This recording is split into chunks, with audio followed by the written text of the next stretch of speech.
به نام خدایی که جان آفرید، سخن گفتن در زبان آفرید.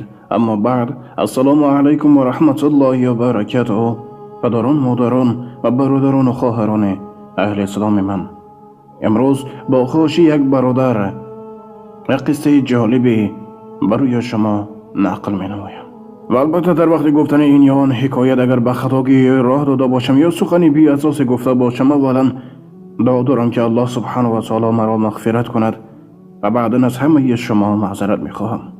روزی مدیر مکتب، یعنی راهبر مکتب، پدر یک مکتب خان را فریاد میکند. میگوید پسر شما از مکتب خارج شده است. پدر میپرسد برای چی؟ من همچون پدر حق دارم دلیلش را دانم.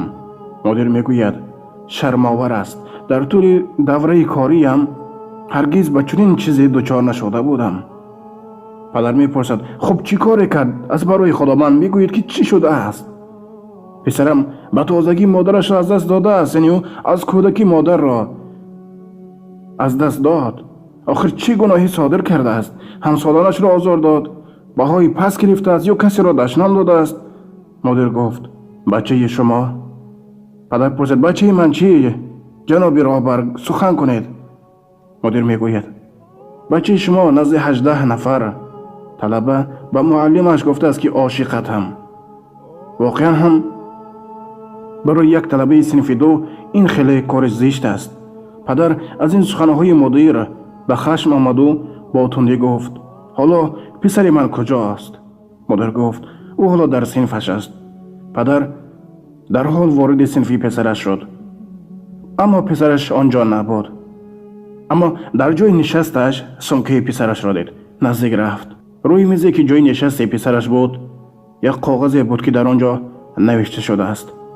چشمانش خیلی به چشمان مادرم مانند بود. مرا ببخش پدر. خداوند مهربان نگهبان همه ما و شما باشد و پدر و مادران هر یکی ما و شما را در پناهش نگه دارد. خداوند در این ماه مبارک شریف رمضان هر بنده‌ای که شینت خیری که در دل دارد جامعه عمل گرداند. خداوند هر فرزند طلبی که در این ماه نیت فرزند می کند الهی به مقصدش برساند. خداوند هر قرضداری که در این ماه نیت خارج شدن از قرض دارد خداوند از قرض نجات گرداند. خداوند هر بنده‌ای که در این ماه میخواد از مشکلی آزاد باشد خداوند مشکلیاش آسان بگرداند.